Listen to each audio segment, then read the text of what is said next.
to God. Yeah. You know what I mean? Yeah. My man, sure will. I appreciate you coming through. Definitely. So I appreciate the opportunity, man. And you know, you got a lot going on. Yes. First of all, congratulations on the book. Thank you, I want brother. to give I you your appreciate flowers that. on Yes, that, because yes. too many of us ain't even taking the time out to do shit like Right. that. True indeed. I know that book appreciate comes it. from a great place. Yes. You Definitely. know, we gonna give God the glory for the opportunity. All the glory. And you know, Oh yeah. we gonna, you know, talk about a few things that you got going on with Chill Well, man. Right. True indeed. What brought about the book?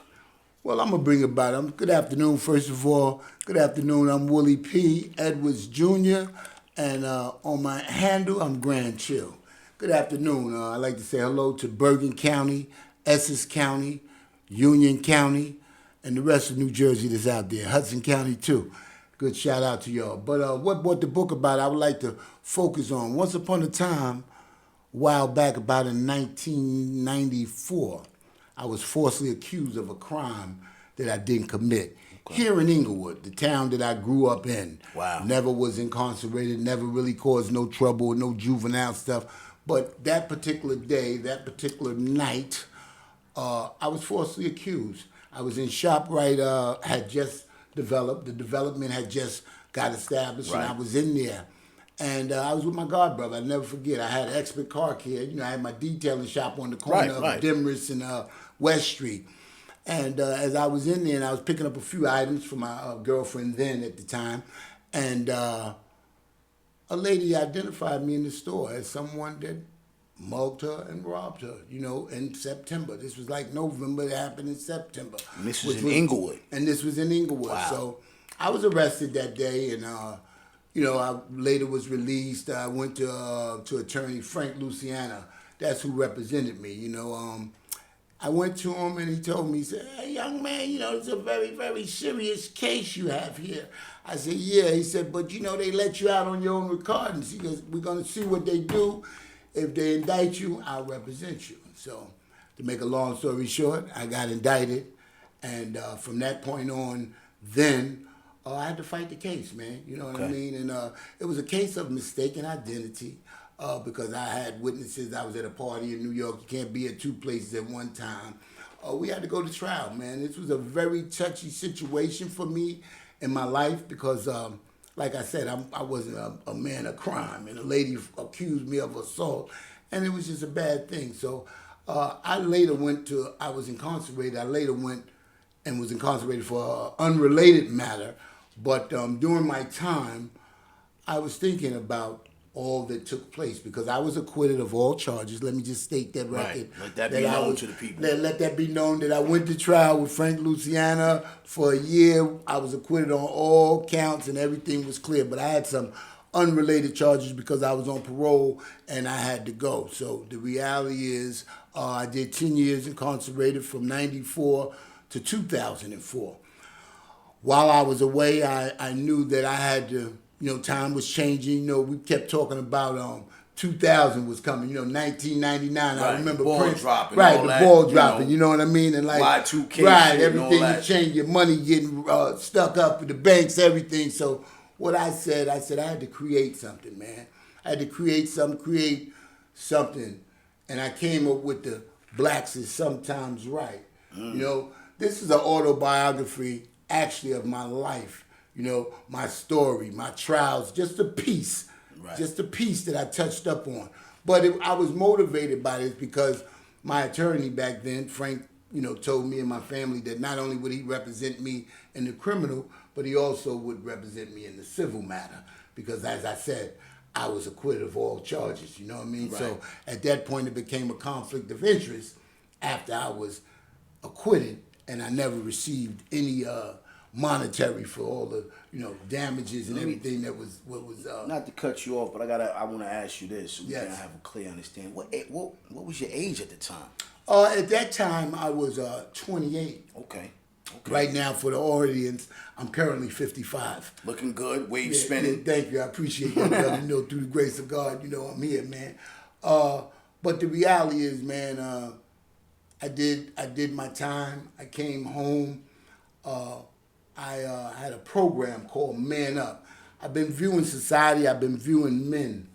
And we as men have to start being men again, you know. We have to start being fathers again. I'm currently a single father, single parent. I've been a single parent for the last 4 years. I realized that, you know, through certain sacrifices that we as men have to make, I developed a program, you know, called Man Up. I got my Man Up Incorporated right here with me, you know. Okay. And the reality is we're going to be opening up in Newark, New Jersey. And some people say, why you chose Newark? That was my next question. You know, why not Bergen County? I chose Newark because the brothers, first of all, my partner, which is my god brother, Jeffrey Whitaker, he's familiar with Newark. He worked in Newark for the last 6-7 years with an unrelated business with his brother. So he got me plugged into Newark with the program. The program's been accepted. And I feel like I worked in Newark too for about 4 or 5 years. I worked for the medical examiner's office where I was picking up bodies, you know, tagging bodies, man. And, you know, it was a funny thing. You know, Newark gives you a real feeling, man. I'm originally from the Bronx. I was raised out in Inglewood, and then I moved back to New York to finish up my age. But I returned to Jersey once again. And, like, Newark is a very fashionable city. It reminds me of Brooklyn. And the work is needed there. I feel like there, I will start my program there, you know, helping men be men.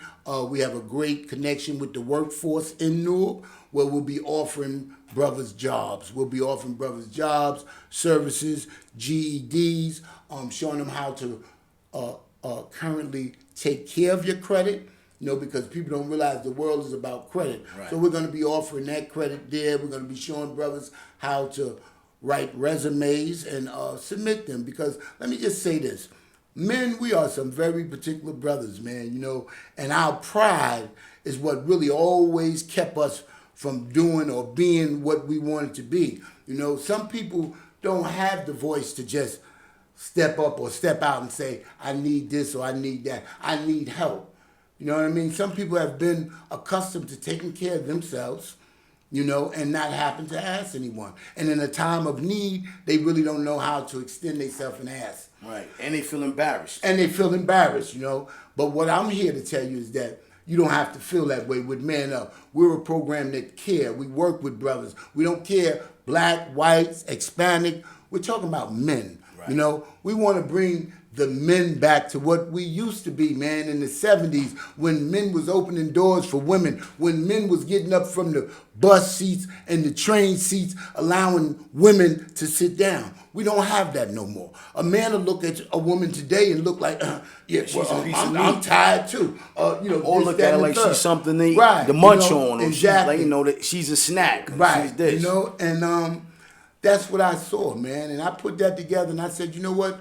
I brought it to my god brother and I said, yo, we got something here, man. This is what's going to feed our families right here.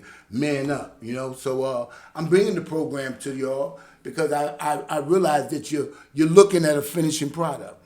You know, when we look at things most of the time in society, we see a finishing product. I was listening to Rick Ross say the other day that everybody wants wealth and money, but nobody wants to put the work in. You got to put the work in, man. I've been home 17 years now. No police contact, you know, at all, you know, and it's a blessing. And, like, even though I had a book out, I really didn't get the promotion or was able to push my book because I had to take a step back because there was something a little more important, and that was called parenting, you know. That came first. So, you know, I took a step back to take care of my children, you know, and through that grew strength. I grew unity, you know, with a bond with my children that, you know, I feel good about today, that I'm able to speak about today. Right. You know, life is good, man. We got to give back, man. We got to keep striving. You know, what I realized today, there's no more unity in the community. You know, you was asking, I was hearing the sister say that there's no more unity. Nah, it's no It's village. selfishness. When course. people get there, it's hard. It's hard for a brother to really make it, man. It seems like all the, I don't want to really use this word, but all the suckers and the brothers that ain't really keeping it real, don't really have a real story. Those are the people that are being promoted. Those are the ones that are rising to the top. And the brothers with the real true stories, we got to struggle and still keep going. But I'm determined to make it. Right. And the best is yet to come with Willie P. You understand? Because this right here, this has been sent from God, man. Right. Truly, man. Truly. Because let me tell you something. I just want to say this too. I had a plan. And I thought, like, when I was going to come home, I thought the love was still out here with the black man in society. Normally you used to come home, brothers used to bless you so much, but that was gone. You know what I'm saying? I came home, I was able to buy a $500,000 house. My stepfather co-signed for me. I didn't even have a job, but he believed in me that what I was telling him I was going to do, I was going to do. And we got the house, and it was a brand new house built from the ground up. I thought that I was going to run my business upstairs, downstairs through this house, and my direct friends, we were going to stay here, and we was going to get established, and we was going to blow. But it seemed like once I got the house, everybody left, brother. And nobody came by. Nobody came by. Once they saw the house, they left, never came back.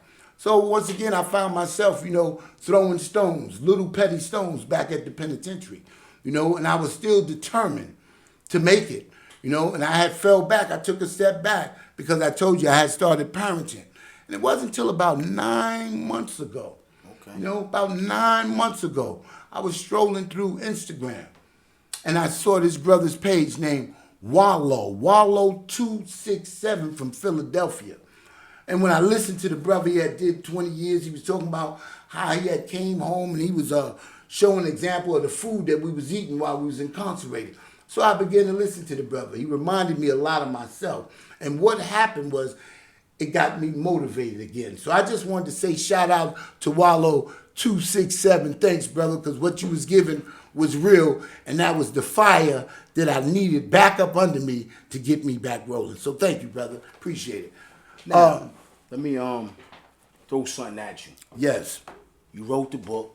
Mm-hmm. You started, you got back full into parenting. Mm-hmm. You come home. Mm-hmm. You're a success story. Let's be clear, because a lot of brothers get caught up. Mm-hmm. They don't even want to take the opportunity. They just want to get back and try to catch up. Yeah. So we're gonna congratulate you for the success story. Yes. Because coming home from prison can do two things, and I can say this personally because I did a bit. Yes. I didn't do the stint of time that you did, but I did enough. Yes. I was away from my family. Yes. I had True indeed. Any son amount at of the time, right. And we get so caught up in this jail mentality. That's right. That's right, brother. And that ain't about nothing. It ain't about nothing, but for you to say, you know what, I'm going to change the narrative. For me, it was more or less like, I ain't going back there, because that shit to me was the closest thing to death. Right. I know how it is. I did 23 in the hole. Yeah. For a whole year. Yeah. In boarding town. Right. You know what I mean? Right. And that, for me, was my learning experience. Like, wow, this is the second thing to death. So when I come home, I ain't trying to go back to here. I'm not thinking about it, but of course, we say that in there. Yeah, true indeed. But when we get back out here, sometimes we start to shuckle and jive. And sometimes the trials and tribulations that we once had are still there waiting for us. Of course it is, but at the same time, we also got to be smart enough and wise enough and educate ourselves and realize that when I say we as a black community, that's right.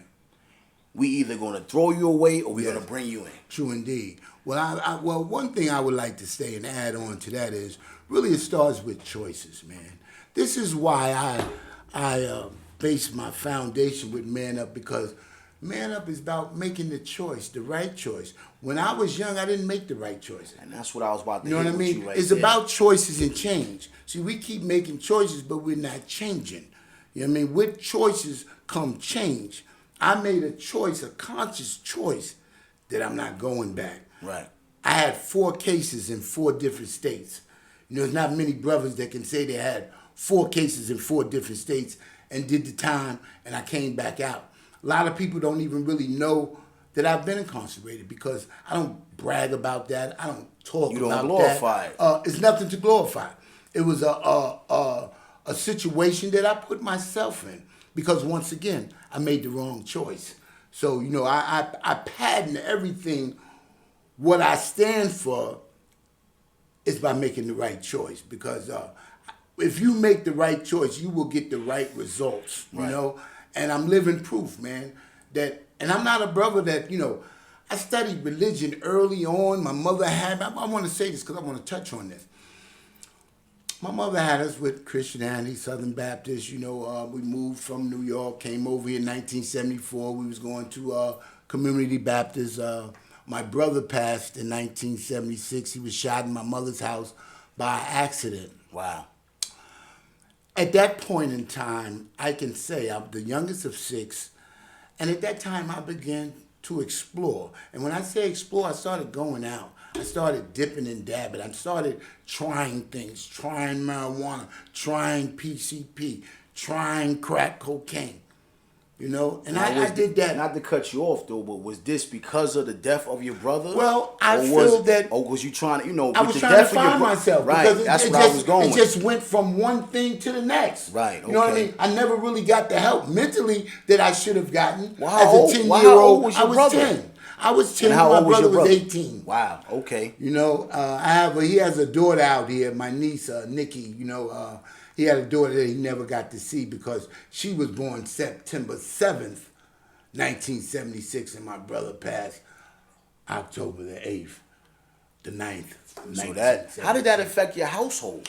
Well, you know, it really affected us all. I mean, Right, all that's of what I us. mean. How did it affect from the my family? mother to my sisters, my brothers, everybody, man. This was the first tragedy that we faced as a family, you know, and us being and you're from black. And we're black, and it wasn't like somebody shot my brother. I mean, you know, the brother that was living with us was like a family member. Right. You know, we grew up in the Bronx, 174th Street, Longfellow, Boone Avenue, Hoe Avenue, Vice Avenue, shout out. And he was accepted in our household. So he didn't go to jail or any of that. They locked him up momentarily, about 30, 45 days.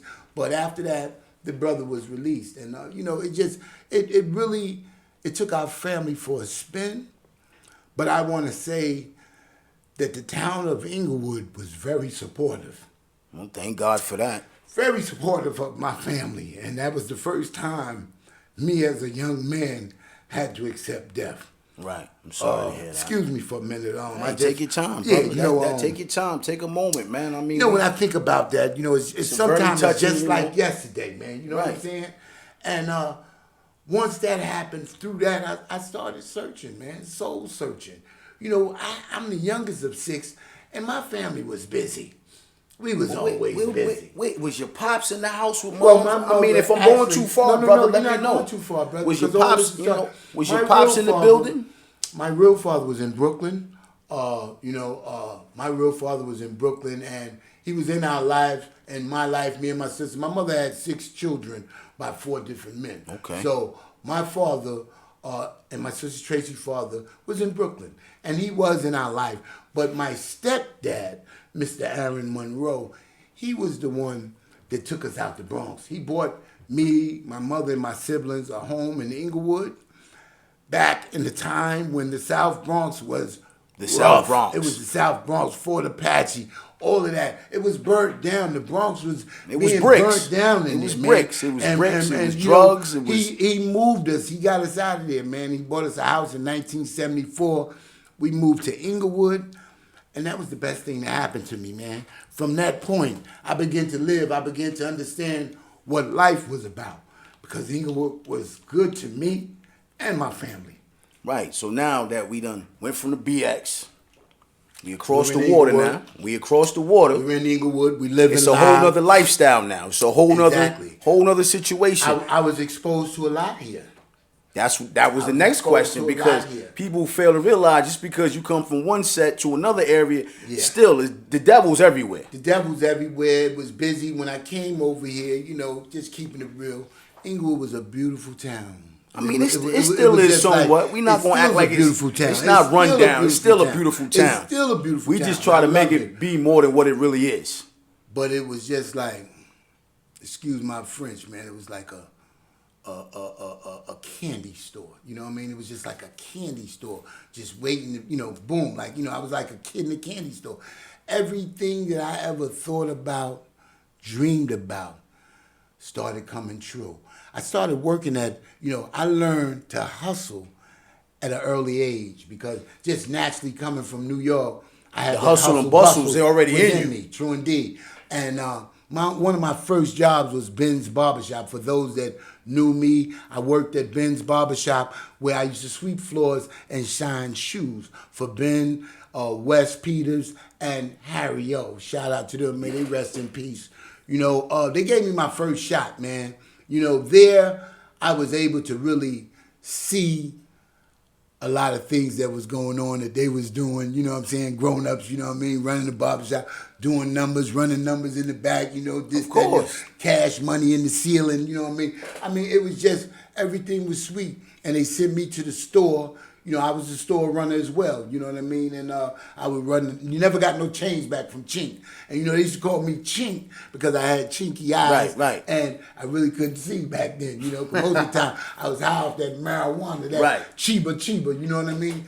And the reality is, man, but I made it through, man. I always was hustling. My shout out to my man Martin Jones, gave me a job as a newspaper helper. They had the Bergen Record. Leroy Smith, another brother, gave me a job at the Bergen Record where I was helping them with their paper route. Right. And they would, give me $10, $15 a week. And back then in the 70s, $10, $15 a week was good, Right, and basically that's the essence back then because Exactly. you either worked at a barbershop or you helped your man out on the paper route. Exactly. You know what I mean? And we going back because you older than me. Right. But that really was what I saw. Let me try to get a job working in the barbershop. Let me just add on to that. The barbershop also came to me and another friend of mine, Mr. Norman Wade, being the first guys that really started that car wash thing. Of course. That Well, I was about to touch on that. We started in the back of Ben's Barbershop before anybody. We utilized Stormy Norman. That's right, Stormy Norman. We utilized the back parking lot, and that's where we first got established doing detailing work and doing cars, hustling, bustling throughout Inglewood, and Inglewood was beautiful. So, like I said, once again, I'm giving shout out to those I spoke of and to the town of Inglewood and Bergen County. I was just sitting here as we was talking, man, and the opportunity is now for us as the people. You know what I mean? We have to bring back the unity, man, because right now, when I see Inglewood, it's changing. But one thing it is, it's booming. You know what I mean? It's just booming with the Latinos. Shout out to the Latinos. But they're doing what they're supposed to be doing, though. Yeah, they're doing what we're not doing. Exactly. See, there's no unity in our community, but it's unity in their community. You understand? We're so busy fussing and fighting and hating on each other, you understand, that we haven't come together. I haven't seen one situation since 1974 where brothers has really come together as a whole and done anything really for Inglewood. I haven't seen anyone. I mean, we had a few, been here. But I'm gonna be honest. We got a few that tried. Yeah, they tried. I'm not gonna There's take away no unity. We don't want to now start naming names, but yeah, the we not. reality But is, there's no unity in the community. We tried. A lot of we had times some what brothers that happens had. is when brothers is making it, they're not extending that hand and pulling another brother or sister up. What I realize and I see that society has gotten selfish. Everyone is self.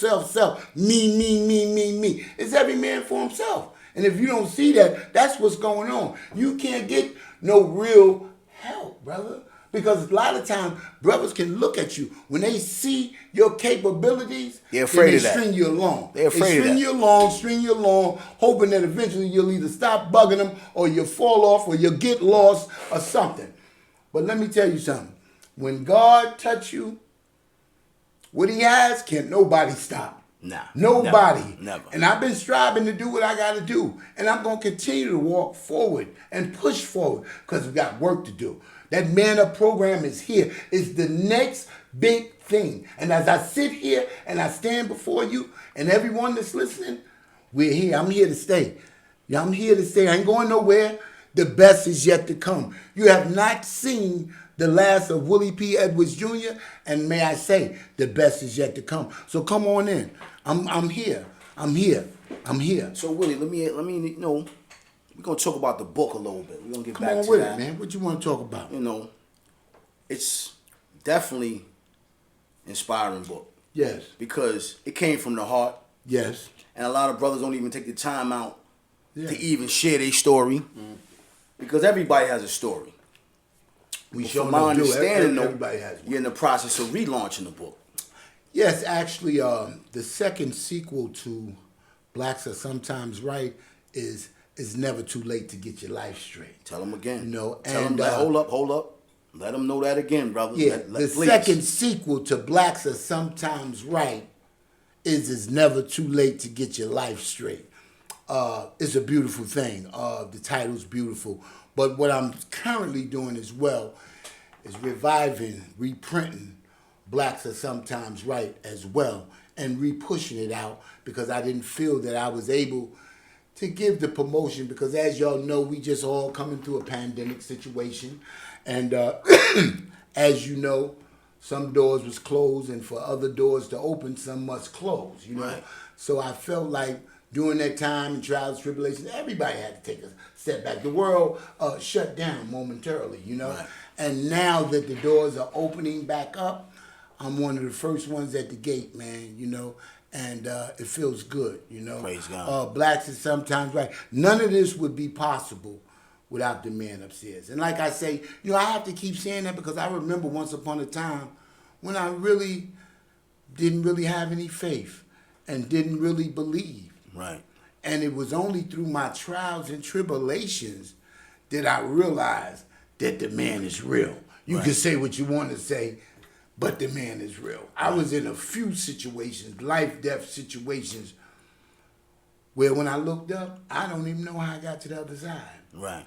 But when I read a prayer called The Footprint, he said, I carried you when you couldn't carry yourself. You know. And he's still carrying you to And this he's still day. carrying And me. me as well. You know what I mean? And it feels good to be carried. You know Of what I mean? course. It feels good to be carried in a positive fashion. Right. Use me, utilize me. I don't mind being used, you know? Because you know what? I'm ready to tell the world, man, and tell my story, make a change, and it starts with me.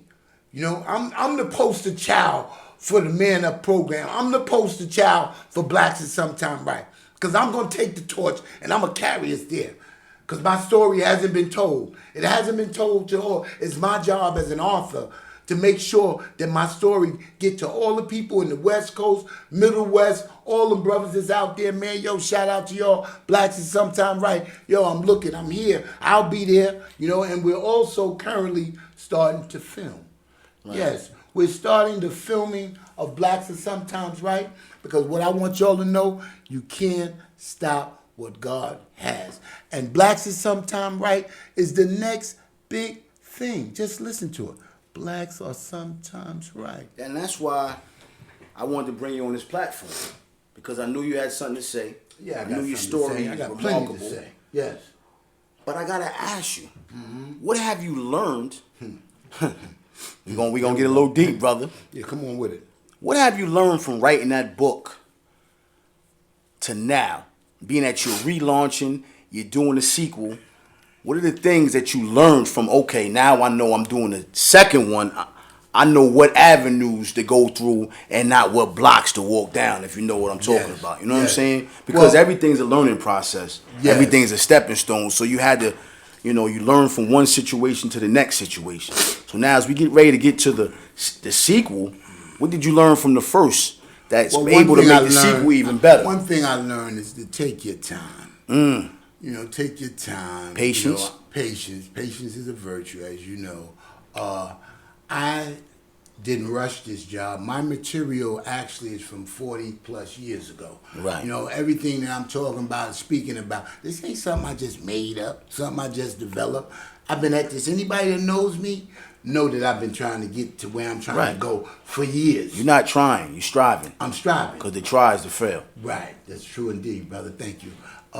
But the reality is, man, I'm putting both feet forward, man. And the things that I learned, once again, is I'm living by it. I'm living by choices. Make the right choice. Today, is the anniversary of a good friend of mine, Mr. Tyrone Crook. A year ago today, he passed.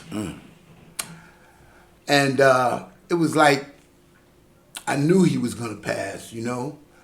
And I made a statement to my fiance because, you know, I was striving, but still part of me keeping it real wasn't living right. I was still throwing pebbles, as I said at the beginning of this broadcast. I was still throwing pebbles at the penitentiary, man. And I made a promise to God and to my fiance that if my brother passed, Tyrone Crook, the game was over for me. Right. And he passed. And I've kept my promise because I've run up and down that road, that highway, that 95, back and forth. I've been home 17 years, yeah, with no police contact, but I still was, you know, dipping and dabbing, Hey, man. man, it's reality. You know? We do what we do at But times. that ain't what I wanted to do, Right. you know? But at the same time and token, man, it seemed that, you know, I was free. You know, I was free from, I wasn't working. You know, I was trying to hustle my book when I can. I always kept my books in my car, so I know a lot of people. So when I seen them, whether I was in New York, in the Bronx, or in Harlem, or whether I was in Jersey, I was selling the book, man. Right. You know, and I realized, you asked me, what did I learn and what am I doing different? Well, I'm being patient and I'm learning that my ear and my voice isn't the only voice that I need to be listening to. There's a lot of times when we become successful, we only hear our own voice. Right. All the voices and all the opinions that we were listening to once upon a time that meant something, it seems like we get cocky. Of course. Because we built it. This is my shit. Yeah, I'm going you to know, do it my way. Right. You know what I mean? And, you know, But it takes a village. it takes a village, but we have to be careful about the people that we select in the village. Of course. You understand? That's why they call it a Because- secret society. Right, because everybody ain't who they proclaim to be. And during those trials and tribulations, there's always a lot of things that is going on that everybody don't always want to bring to the surface. And I'm just one of those parents and one of those men and one of those concerned citizens that's not going to allow it to happen on my watch. So just be careful and be aware when you're around Willie P, because it's not going to happen on my watch, you know? So, Willie, you talked about the movie. So you're in the process of just going to you're just going to take it all the way to Hollywood. Yes, my prediction, Tyler Perry, you know. It's not a prediction. We're going to plant the seed. Yeah, well, you know, that's what I do. We I plant the seed. We plant. And then We don't I manifest predict. it. We don't because predict, I talk we plant. it into existence. Right, exactly. And I do that by my ways and actions. Exactly. That's all I can do, you know? But, What made you want to go to the screen, though? well, I've been into theater since I've been a kid. Let me just tell you that. I've been into theater since I've been a kid. I went to HB Studios down in New York on 120 Bank Street. I was always, getting the backstage magazines, going to the different auditions that was around locally. I was in extra in Carlito's Way. I also was an extra in Above the Rim. You know, so I've been striving to, want to do Tap theater, into the- tapping tap- into tap all into my the life. My movie. first little theater play I did with my friend at Dwight Moore High School, Darren Jones, DJ. We did our first stage play. And I was always motivated and moved by really like playing make-believe. Because it's like you're like making up characters as you go. And you're performing and you're being that. And I liked it playing that, you know? Right. And I also saw myself doing that. So it never really left me. And I never really got a chance to see myself at my full potential. Right. You know, and I've been working on that. So Okay. with the help of a few individuals, they know who they are, and the Lord, the opportunity's here. And I'm getting it done. I'm getting it done day in and day out. You know, so just look to see what's next. Because Did you start writing yet? Any, Oh, I've been writing. Okay, You know what I'm so saying? you- I've been writing. okay. You know what I'm saying? But you know what's so funny? Sometimes we extend ourselves to our friends, for help. And then, what's so funny? Everybody's always looking for monetary Of course. first. Of course. And then, what happens is you always say, well, how am I going to do this or how am I going to do that? But I'm here to tell you that God will put certain people in your path that you need in order to succeed. You know what I mean? And that's a true story, because that's what's been happening with me. He's been putting people in my life and in my path that's been helping me. Okay. And the reality is the story's coming to y'all, man. So what I'm doing is something that I've always wanted to do. Remember I told you, this is not an overnight success story that I'm telling you. I've been at this since I was like 10, 11, 12, 13 years old. And I'm just glad that things are now unfolding. And that teaches us sabr, patience. You understand? And this is what it teaches us, patience. Everything my mother always told me that Rome wasn't built in one day. You know, a lot of times we looking for instant gratification. Of course. But that only comes with the lotto. That only comes with the lotto. And you got to be in it to win it, and that doesn't happen all the time either. Because sometimes you can play every day. Exactly. And it still don't come out. And the day you don't play, that's when it come out. Exactly. And like the brother said once again, you have to put the work in. Everybody want to reach the top, but nobody want to put no work in. And not only that, see, with me, I'm a different kind of guy. I'm not a guy that want it all to myself.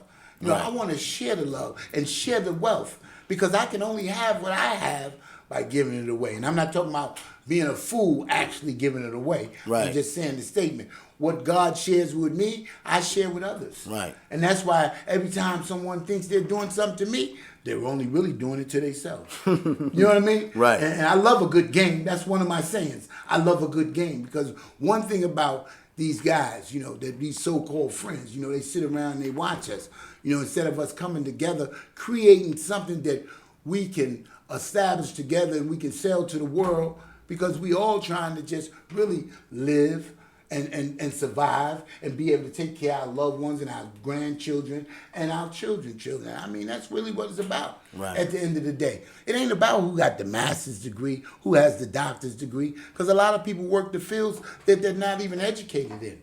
Right. So it's not really, once upon a time, we was all chasing those degrees. And I'm not saying it is about education. It's always about self-education, and you need that. So don't get the wrong statement. But once again, college isn't for everyone.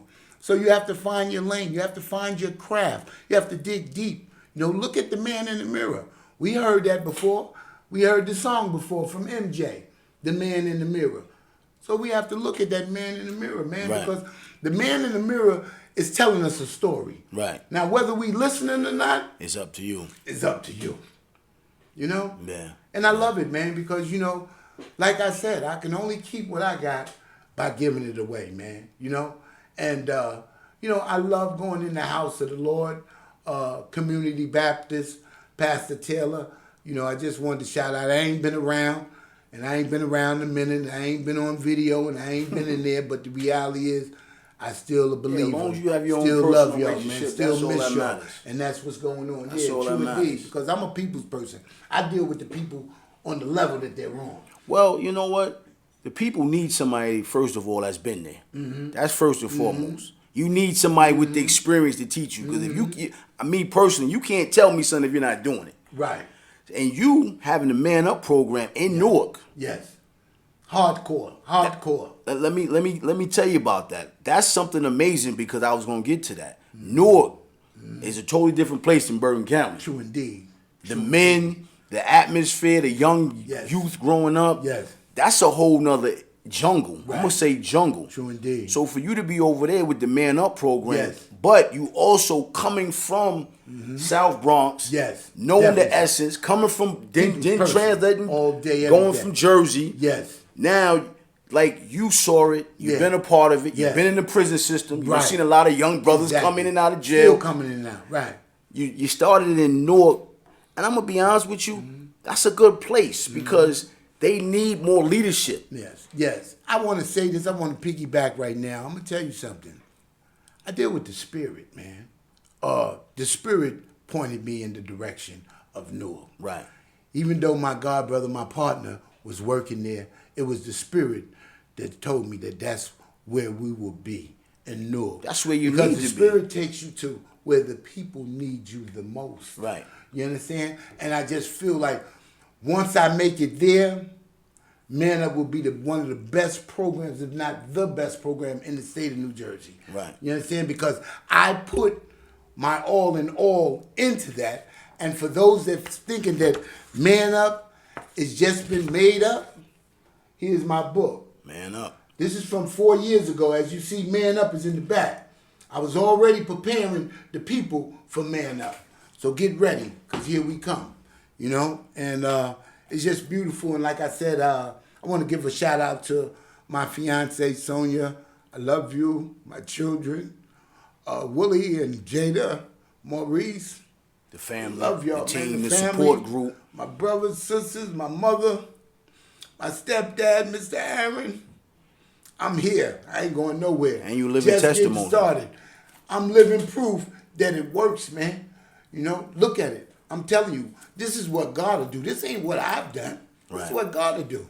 He'll take you from the biggest crook, the biggest thief, the biggest crackhead, whatever, and he'll clean you up, man. He'll clean you up, pick you up, turn you around. Yeah, he'll put you back on solid ground. Show you things you're not even ready or prepared for. And allow you to climb the mountain that you never thought that you could climb. Yeah, I'm here to tell you. And these tears that you see, trust and believe, these are tears of joy. I don't have an identity crisis. I'm a real man. Right. You know, it feels good to be able to say what I'm saying. To stand above, right here with a friend that I've known for years. Right. Never even known that he was doing this. And when I saw his face, as soon as I saw his face, it was like, wow, ain't this something? Remember I said God will put people in your path. He'll put people in your path. Everybody that you need, he'll put them in your path. He'll make it happen. Brother. Definitely appreciate you, man. Trust and believe. And I'm here to tell that. Right. Trust and believe. He'll make it happen, man. And you'll submit willingly or unwillingly, you know. It is what it is, man, you know. And like I said, man, thank you for having me. Thank you for giving me the opportunity to share some of the things that's been on my mind, that's been in my heart. The best is yet to come. I have a lot more. It was shows like In Living Color that motivated me. You know, shout out to the Keenan family, the Ivory family, you know. Yeah, man, they gave us something, man. You know, and that same something, even then, I was wanting to be a part of that cast because I saw myself. That's what I wanted to do, create little short series and put them out. You know how many stories I have that I could just, off the top of my head, you know, real life. Some rated PG, some rated R, some XX, double X. Right. You know what I mean? We all got a story. Yeah, but the reality is, it is what it is, man. And I'm thankful for having the opportunity to be able to share my story. Well, this is basically what this platform is about. This podcast is just basically to uplift, you know, to help, you know, to just get flowers. Because a lot of brothers and sisters... You got to get the flowers while you're living, man. We want the flowers it's while not we're just living. that, but sometimes it's okay to say, brother, I salute you. Yeah. Sister, I salute you. It's I'm proud of you. Yes. And I want to say that here. Well, I'm proud of you, brother. Thank you, brother. That's why you're here. I'm proud of you too, so brother. anybody that comes on this platform is somebody I respect. I'm proud of. Definitely I've been watching you. I've been admiring you. Okay. So I'm not afraid to say that. No you know what I mean? That's right. And this is what this platform is about. It's uplifting, giving flowers, inspiring, teaching, learning. Yes. And remember, teaching starts at home, y'all. We can't continue to allow our children to go outside and go to school without first teaching them at home. Show them, school them at home first, you know? I got to ask you this because I'm a father and I'm a full-time dad. And it's definitely a big difference raising these kids yes, it is. In the house with you. Right. Well, how did that balance you? Well, I'm going to tell you what, man. It balanced me. First came my son. How many kids you got, by the way, brother? Actually, I have 3 children. Okay. My oldest son is Maurice, and my second is Jada Edwards and Willie P Edwards Jr, my little son. Yeah, they're 13 and 11, and my son is 35. And as I told y'all, I'm 55. The reality is, man, you know, me and his mother broke up, whatever, you know, that happens. Relationships happen. My mother and father broke up, all right, so we broke up, and Willie started acting out. You know what I mean? He started acting out, Going down that path. Going down that path. I was living up here in Bergen County, and he was down in Elizabeth, down in Union County, and he just kept acting out, man. And to me, that was a call for me. I had moved down temporarily to Virginia because I wanted to finish my book up. You know what I mean? And my father passed in 2015, so I knew that I had to put a rush on the book because I had the material. It was just about putting it together and getting it published. And a friend of mine, Laurie Goodman, introduced me to some people that allowed me to get my book published. So I wanted to say shout out to Laurie, and I appreciate that. But the reality is, yeah, that's what happened. And the spirit, I told you I deal with the spirit. And the spirit told me that I had to get back. Yeah, I had to get back because my children needed me. It wasn't but a year, because I was with my children like the first year, 2 years I was with them. And then, we separated, me and their mother separated. I went down to VA, blah, blah, blah, blah, blah. And the reality is the rest is history. I went and took my son first, and I brought him up to Bergen County with me. And the reality is, after that, I knew I had to get my daughter because I felt like, and their moms is all right. I mean, she's just a workaholic. I'm not, saying that bad. Nah, we not here to bash no mothers. I needed to. Yeah, but I felt that I was the man for the job. As you should, because you are literally the man for the job because that's your child. And I asked the Lord for those children. Right. So regardless of what I felt the need, it was time for me to step up. I got them. Because I want to raise them the way I want to raise them. Right. You understand? So I was willing to accept that responsibility. I took my son, I got my daughter, and I don't have them by force. They with me because they want to be with their dad, and they love being with their dad. And I love them being with me. They changed me as an individual. They made me appreciate life more. Right. My freedom more. Right. Because I know that without them, without me, they would be lost. Right. And so a lot of the decisions and the choices that I make are different now because are based you have on them. Right. Are based on my children because, they're my everything, man. And I just want to be able to show them that there's more things to life than just the small things or the big things, because they talk about all the big things, big. It's the little things that count, man. We always keep missing out on the little things. And me as a man, I had to learn that it wasn't all about that neither. It's the small things that matter. The simple things that we think there's nothing, that puts a smile on our wife's face, put a smile on our mother's face, put a smile on our brother's face. You know what I mean? Because this is just real, man. And when you're showing real love and you're being yourself and you're not trying to impress nobody, it is what it is, man. People can identify with you. I had 4 cases in 4 different states. I was in like 8 different prisons in 4 different states, and everywhere I went, man, brothers loved me, man. They had love for me, man. Every time my mother went in a visiting room, the brothers that had all the life and all the time in the world always took time to walk over to my mother and say, "You have a hell of a son here, man. This brother right here, man, boom, boom, boom." And I ain't doing nothing but just being me. Yourself. You just being yourself. Know what I mean? And that's when I realized. That's when it hit me then, man, when I was incarcerated, that I'm a special guy, man, and I am a child of God. You know what I'm saying? And God do got me. It was times where, you doing that time, man, I ain't want to do them 10 years, brother. I mean, I didn't want to do that little too. I did. I mean, come on. It was times that I really thought that I could just die and wake up on the other side of the fence. Right. I mean, that's what that place does to you. It have your mind thinking all different things. You know what I mean? But God woke up me one night and whispered to me. And he told me, he said, "I got you." That's what he said. "I got you." And I looked at the time when I was over on 164th Street in the back of the correctional facility on the roof at the work release. But it was unrelated, but I'm on the roof trying to jump over because people were trying to kill me. And the reality is, man, it was God that had me. Even though the police tried to get me to tell where I was, you can look that I broke the window out. You can see where I came from. You ain't got to ask me where I came from. Yeah, I'm telling you where I came. And those was in my smoking days. I was one of those sneak smokers, Right. And the reality is, it always carried me like straight to the dungeon. But for some reason, that's where I always wanted to be or really felt comfortable when I was in the dungeon. You know, I left a nice home in the Bronx and River Park Towers to go to the street.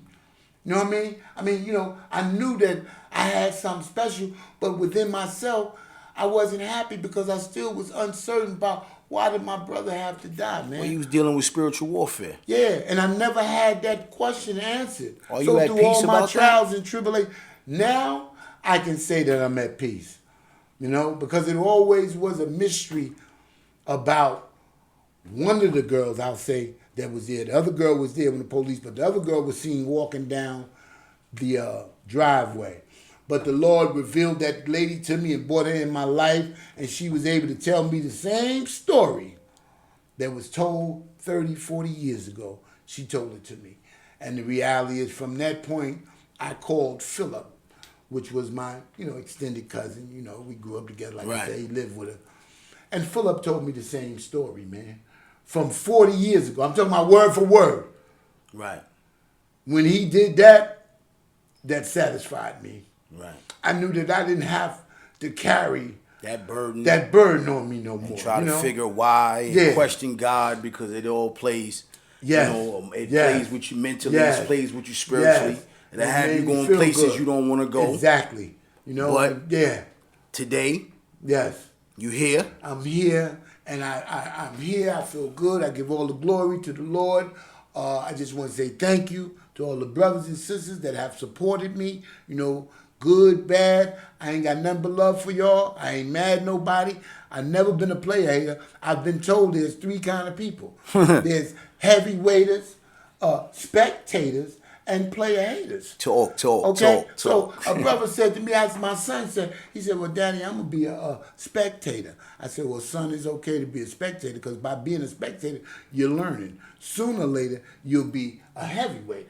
But you can sit by as a spectator and become envious of people, and then you can also turn into a player hater. So watch what you take inside your mind. Right. You understand? Because there's nothing that no one has out here in society that you can't achieve, that you can't accomplish. Jesse Jackson said it. If you can conceive it, you can achieve it. Because first it's just a thought. Then you have to manifest that thought and bring it into existence. That's your job to do. Right. As a man. Right. And this isn't just a black thing, it's a man thing. Because women, I want to jump on this one for a minute. Women have been being the head of the households for years, okay? I wanted to say that because I was listening to something and I heard something and I just wanted to say this. We as men have to take back what God has designed rightfully as the man, the head of the household. But first and foremost, let's be clear. We have to want to do it. A lot of brothers don't want to do it. Yeah, but listen, wanting to do it is only right by doing it because it's the ways of the Lord. Right, but a lot of brothers, and are not built and don't even want to do it. They rather have the piggy bank. This is why. And this is what helps. This is why your program. This is why your program. That's why your man up program. Yeah, but at the same time, we need our men to be men again, man. Seriously though, man. You know what I'm saying? And that's why you got the man up program, because that's teaching brothers that a lot of brothers lost their backbone. Will you know this? Yeah, they lost their backbone, man. But let me tell you something. My mother raised 6 people by herself. Key word, your mother. Even though we had a stepfather. Remember I said my stepdad bought us a home, moved us out. But my mother ran the show. My stepdad was a provider. He wasn't a disciplined guy. He didn't do none of that. And my mother told us in the beginning when she married, she said, I wouldn't give a damn what he tell you. You better do what he tell you, because if I come home and I got to check you, it's on. Right. You know what I mean? So, when it comes to this abuse that's going on with guys putting their hands on women, see, I'm totally against that. See, I didn't see none of that. Because my mothers and aunts and grandmothers, they put hands on niggas. You know what I'm saying? Right. Pipes, bottles. Well, I'm just saying. That's the reality. That's what it is. What it is. I can't relate to that, man. And the reality is, man, that we have to stop that, man. We have to get those brothers the help they need, man. You know what I'm saying? And we have to really start sharing a little more, man. It's okay, man. You don't have to make the road as hard as it seems to be. Well, what I mean? That's why. We're here to try to soften it up for each other. But you know what? The reality of it all is that's why you here today. Yeah, well, thank you. You here with your program, Man Up, because we about to wrap it up. Yeah, so I want you to let everybody know where. Well, basically, we'll be the book, Man Up. Man Up, me. If you're looking for me, close us out with your information. Man. Once again, man, this is Willie P Edwards Jr., the president CEO of Man Up. Me and my god brother, we partners on that. What's up, Jeff? Peace and love, brother. We on our way. But I wanted to say that you can catch me at www.williep.com. You can catch me, Willie P Edwards, for Blacks Are Sometime Right. My Instagram handle is Grand Chill, for those that know me. You can catch me under my real name, my government name on Facebook, Willie P Edwards Jr. I ain't got nothing to hide. You can look me up, man. I'm here. I'm available. We should be opening the doors, hopefully, by the 1st of December. So God is good, and I just want to say thank you for those that took the time out to listen. And I want to say thank you to those that have been very supportive, that have been there for me. Hey, the best is yet to come. I'm here, man. I love y'all, man. I look forward to working with y'all. Shout out. Peace and love. Yo, that's what it do. It's your boy, Shamik. And I don't really got to get into it. This was a beautiful session with my brother. Definitely appreciate it. I got to give you your flowers and tell you, my man, salute. Thank you, brother. I appreciate it, man. Once again, I'm proud of you. I appreciate you. Thank you, man. You're looking good. It's been a long journey. You know what I mean? You're looking great, brother. I'm not going to take that away from you. Yeah, thank you. And once again, thanks for coming on the Roundtable Having me, Podcast. brother. I look forward to coming back. When yes, I come back, please I'm going to have a little more for y'all, and we'll be still talking about Man Up. And like I said, look for the movie Blacks Are Sometime Right, soon to come as a theater near you. Because guess what? It's the next big thing. You heard it here first, man. Roundtable Podcast. It's your boy Shamik. I'm out of here. Y'all stay blessed and have a great week. One.